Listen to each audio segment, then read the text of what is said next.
السلام علیکم ورحمۃ اللہ وبرکاتہ۔ امام ابن قیم رحمہ اللہ فرماتے ہیں کہ یہ 4 امور رزق لانے کا سبب ہیں۔ نمبر 1 قیام اللیل، یعنی رات کا قیام کرنا، نماز تہجد ادا کرنا۔ نمبر 2 بکثرت استغفار، اللہ تعالیٰ سے کثرت سے استغفار کرنا، مثلا استغفر اللہ و اتوب الیہ کا ورد کرنا، اللہ تعالیٰ سے بخشش طلب کرنا۔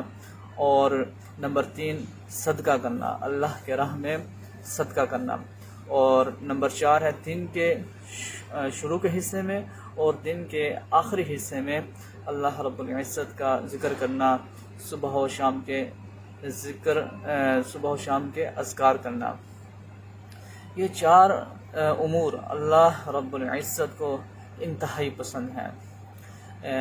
ان کی پریکٹس کیجئے، اپنی روزمرہ زندگی میں اس سے تجربہ کیجئے اور اس سے فائدہ اٹھائیے۔